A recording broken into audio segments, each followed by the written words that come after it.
Question 37 बोलते हैं the potential at A point distant half the radius of earth from the centre of earth will be if V naught is the potential at earth surface.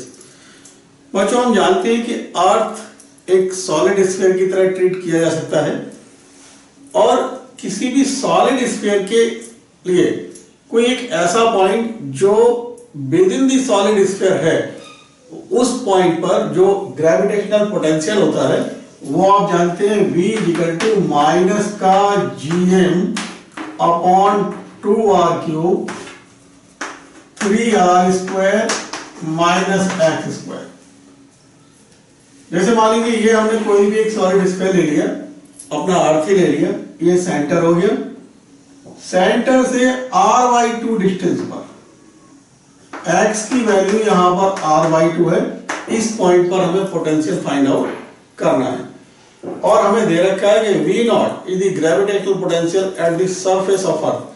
आप जानते हैं बच्चों, at the surface of अर्थ जो gravitational potential होता है वो minus का GM upon capital R।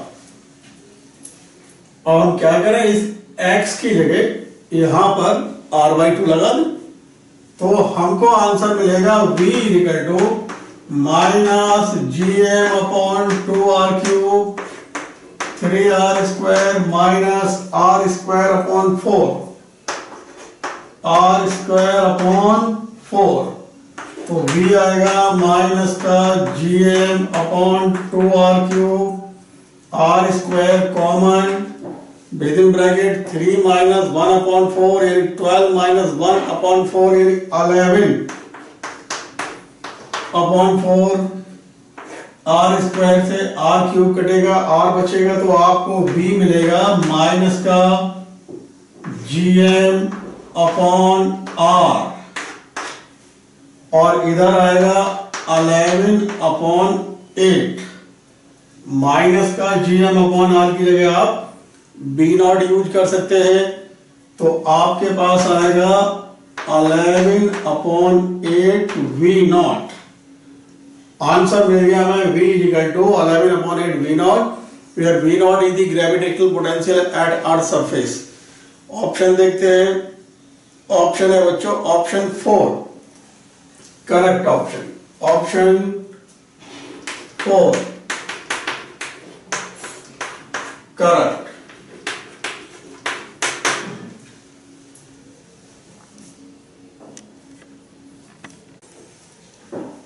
Question 38 में हमसे कहा जा रहा है कि अर्थ के डायमीटर के अलाउंग एक टनल बना दिया और उस टनल में कोई भी एक पार्टिकल को ड्रॉप कर दिया, तो जब वो पार्टिकल एक ऐसे पॉइंट पर पहुंचता है, अर्थ के अंदर एक ऐसे पॉइंट पर पहुंचता है, उस पॉइंट का डिस्टेंस अर्थ के सेंटर से r/2 है, तो उस पॉइंट पर उस पार्टिकल का वेलोसिटी क्या होगा, ये हमसे पूछा जा रहा है।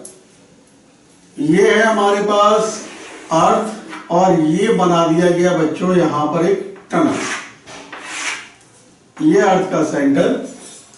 अब पार्टिकल जब यहां से गिरा दिया गया, ड्रॉप कर दिया गया, पार्टिकल का मास हमने m मान लिया और जब ये पार्टिकल यहां पहुंचा, A पॉइंट मान लिया हमने और ये O पॉइंट से ड्रॉप कर दिया, C सेंटर है तो, और ये हमें दे रखा है x इक्वल टू r/2।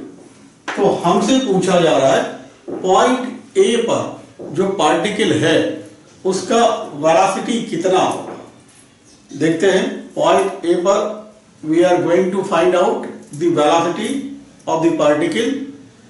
तो पॉइंट A पर जो वेलोसिटी होगी वो आप देख रहे हैं, हम एनर्जी कंजर्वेशन लॉ की हेल्प से फाइंड आउट करेंगे।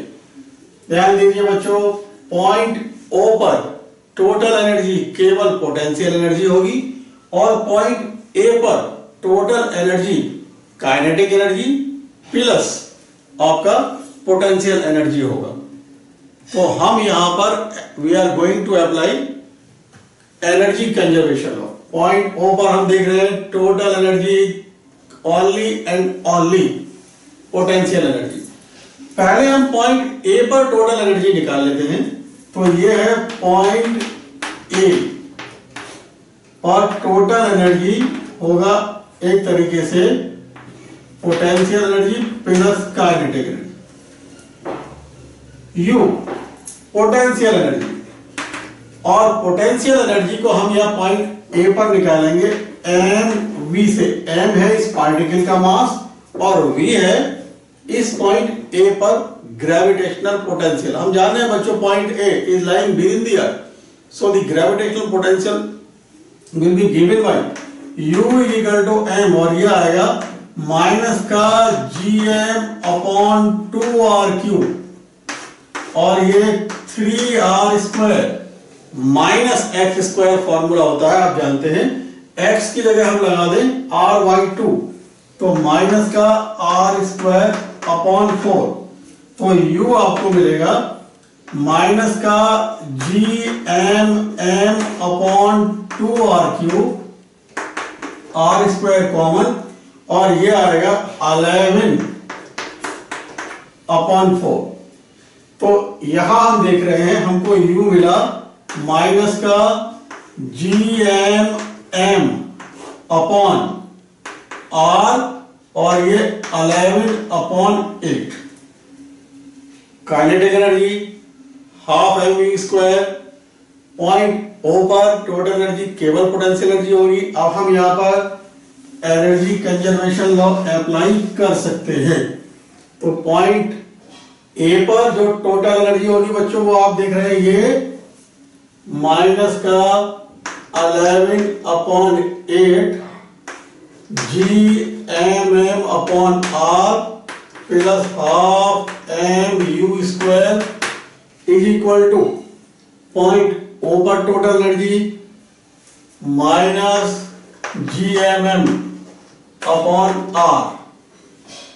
स्मॉल एम से दोनों और स्मॉल एम कैंसिल हो जाएगा, तो u²/2 आपको मिलेगा।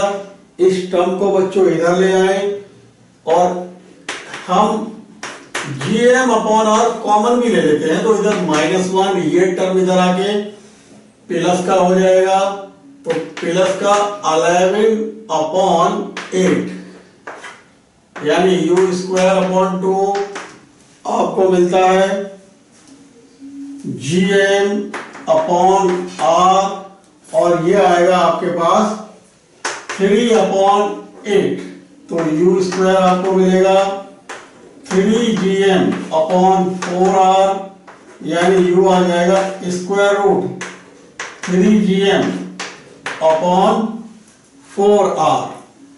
ऑप्शन देखते हैं 3Gm/4r, ऑप्शन 1 इज करेक्ट। मैं यहां लिख देता हूं ऑप्शन 1 करेक्ट।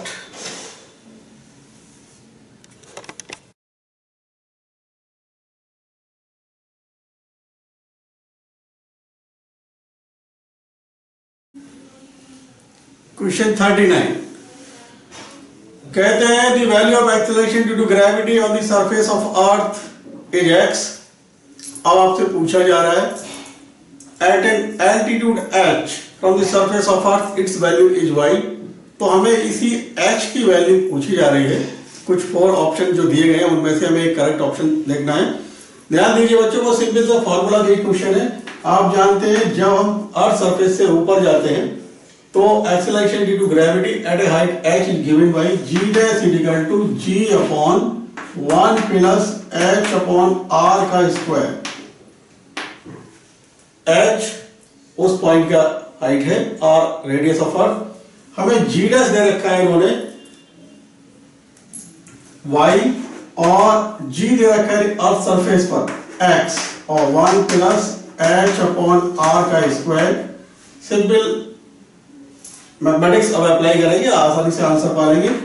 1 प्लस h/r² आपको मिलेगा x/y, ऑब्वियसली हम स्क्वायर रूट ले लें तो हमें मिलेगा 1 प्लस h/r, और ये आएगा बच्चों x/y का स्क्वायर रूट, तो h/r आ जाएगा x/y² -1, और h आपको मिल जाएगा x upon Y square root में -1 multiplied by r।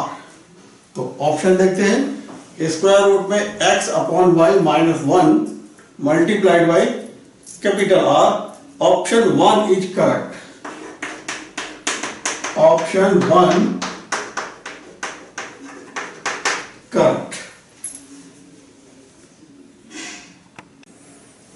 Question number 40 कहा जा रहा है d is the distance between the centre of earth and moon, और मून का जो मास दे रखा है वो m2 और अर्थ का मास दे रखा है कैपिटल M1।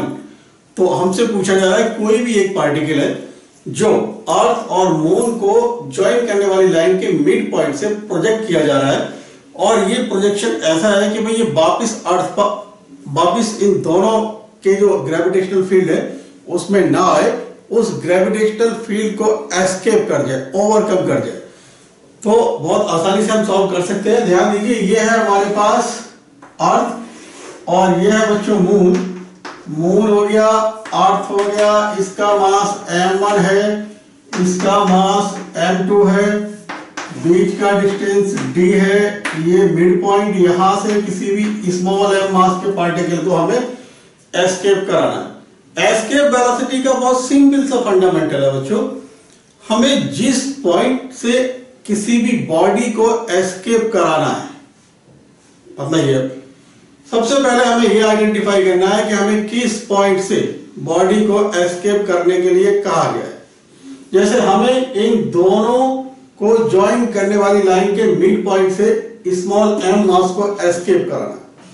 तो जिस पॉइंट से हमें एस्केप कराना है उस पॉइंट पर हम इसके कारण, यानी जितने भी मासेस हैं इसके अलावा, तो इसके कारण और इसके कारण, अर्थ और मून के कारण इस पार्टिकल का इस पॉइंट पर जो टोटल पोटेंशियल एनर्जी है वो फाइंड आउट कर लें। तो आप देख रहे हैं इसके कारण यह पोटेंशियल एनर्जी, इसके कारण यह पोटेंशियल एनर्जी, हम बहुत आसानी से इस मास का जो पोटेंशियल एनर्जी होगा कैलकुलेट कर सकते हैं। ध्यान दें, potential energy of this in the gravitational field of earth and moon will be minus का gm1 स्मॉल m अपॉन ये डिस्टेंस dy2, और इसका माइनस का gm2 small m upon dy2। तो आपको मिला gravitational potential energy total U is equal to minus का 2g small m upon d common और ब्रैकेट में m1 प्लस m2। उसके बाद हम जब पोटेंशियल एनर्जी फाइंड आउट कर ले तो उस पोटेंशियल एनर्जी का जो मैग्नीट्यूड है वो, या हम ऐसे कहें क्योंकि इस पॉइंट पर हमें बॉडी को स्मॉल मास m को एस्केप कराना है, तो यहां इस पॉइंट पर इसका जो टोटल एनर्जी है वो 0 हो जाना चाहिए। टोटल एनर्जी का मतलब हुआ बच्चों यहां पर एक तो ये पोटेंशियल एनर्जी, दूसरा वो काइनेटिक एनर्जी जो हम इसे एस्केप कराने के लिए प्रोवाइड कराएंगे। तो हम कहेंगे कि काइनेटिक एनर्जी अगर हमने इसको half mu square, u velocity से हमने इसको थ्रो किया है, तो kinetic energy 1/2 mu square minus 2gm upon d और m1 plus m2 is equal to 0। तो आपको स्मॉल m ऑब्वियसली कैंसिल हो जाएगा, आपके पास आएगा u square is equal to 4g upon d और m1 प्लस m2, यानी u आ जाएगा 2 और g m1 plus m2 upon d और इसका स्क्वायर। आंसर आपको मिलता है u is equal to u square root g m1 plus m2 upon d। That means option 4 is correct. Option 4 is correct. Option 4 correct.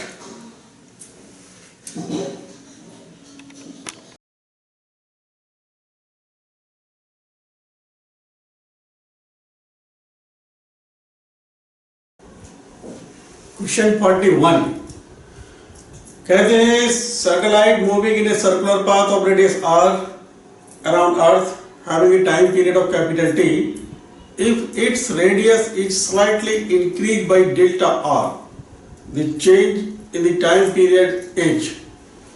बच्चों आप जानते हैं time period of a satellite is given by t is equal to r cube upon gm square root, और ये इधर आता है बच्चों आपका 2 पाई, ऐसे कहा जाए t is equal to 2 pi square root r cube upon gm, because there is slight increase in the radius. तो हम यह एरर वाला कॉन्सेप्ट बहुत आसानी से यूज कर सकते हैं और हमको मिलेगा delta T upon T is equal to, आप देख रहे हैं 2 pi constant, gm constant, 1/2 square root का मीन तो r की पावर 3/2 हो जाएगा, यानी 3/2 डेल्टा r अपॉन r। तो आपसे पूछा गया है, इन्होंने पूछा है आपसे कि the change in the time period, तो डेल्टा टी निकालना है, तो ये आएगा आप देख रहे हैं 3/2 t अपॉन r और delta. Option 1 is correct, option 1 is correct.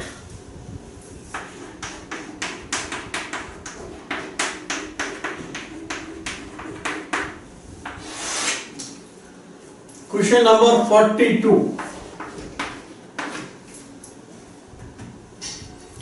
42 में हमें दिया गया है कोई भी एक रिंग जिसका मास कैपिटल एम है, लेकिन इनका कहना है कि that mass is distributed non uniformly over the circumference of the ring.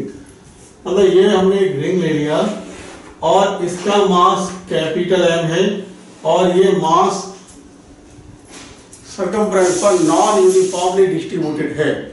Radius इन्होंने दिया है हमको कैपिटल आर, और यहां पर एक पॉइंट ए इसका डिस्टेंस आर है और एक पॉइंट बी ये डिस्टेंस भी आर है, और हमसे ये कह रहे हैं कि किसी भी एक्सटर्नल एजेंट के द्वारा ए से बी तक ले जाने में कोई पार्टिकल है जिसका मास स्मॉल एम है, स्मॉल एम नॉट है, उसको ए से बी तक ले जाने में कितना वर्क डन करना होगा। और जो हमसे पूछा गया work done by external agent, we know that the work done by external agent is given by potential energy final minus potential energy initial. तो हम यहाँ पर पोटेंशियल एनर्जी निकालेंगे और यहाँ पोटेंशियल एनर्जी निकालेंगे। हमें U इनिशियल होगा कहा जाए m नॉट VA, और ये आ जाएगा m नॉट, और किस रिंग के कारण जो ग्रेविटेशनल पोटेंशियल होता है वो आप जानते हैं Gm divided by square root radius का स्क्वायर प्लस इस डिस्टेंस का स्क्वायर माइनस के साथ, तो ये आ जाएगा माइनस का Gm upon X square, X square का मतलब आर स्क्वायर है, और आर स्क्वायर तो आर स्क्वायर है, यानी ये आ जाएगा बच्चों एक तरीके से 2r स्क्वायर। तो आपको मिलेगा माइनस का Gm m naught upon R square root 2। ध्यान दें बच्चों, मास चाहे रिंग का यूनिफॉर्मली डिस्ट्रीब्यूटेड हो या non uniformly distributed, total mass इस पॉइंट से यानी एक्सिस पर लोकेटेड सभी पॉइंट से, एक्सिस पर लोकेटेड किसी भी पॉइंट से जो टोटल मास होगा वो इतने डिस्टेंस पर ही लाई करेगा, और ये डिस्टेंस क्या होगी square root R square plus X square. इसलिए जो कुल टोटल ग्रेविटेशनल पोटेंशियल आएगा इस ए पॉइंट पर वो वही आएगा जो अगर मास यूनिफॉर्मली डिस्ट्रीब्यूटेड होता है तब आता है, यानी मास चाहे यूनिफॉर्मली डिस्ट्रीब्यूटेड हो या नॉन यूनिफॉर्मली डिस्ट्रीब्यूटेड हो, रिंग के केस में उसके सर्कमफ्रेंस पर जो ग्रेविटेशनल पोटेंशियल आएगा that is equal to minus Gm upon square root R square plus X square. वैसे ही हम बी पॉइंट पर final potential energy m naught BB, और ये आएगा m नॉट माइनस Gm, और ये हो जाएगा 2r यानी 4r square plus r square तो ये आ जाएगा माइनस का G M not upon R square root 5। हमसे पूछा जा रहा है work done by external agent, मैं यहां पर लिख देता हूं। तो work done by external agent आएगा फाइनल माइनस इनिशियल, यानी दिस माइनस दिस। मैं डायरेक्ट आंसर लिखने की कोशिश करूंगा। तो हम देख रहे हैं G M not upon R common आ जाएगा, तो ये आएगा आपके पास G M not upon R common, और विद इन ब्रैकेट आएगा, ये माइनस का ही रहेगा, ये प्लस का हो जाएगा, 1 upon root 2 minus 1 upon root 5। Option देखते हैं बच्चों। Option G M not upon R with in bracket 1 upon square root 2 minus 1 upon square root 5। Option 2 is correct. Option 2 correct.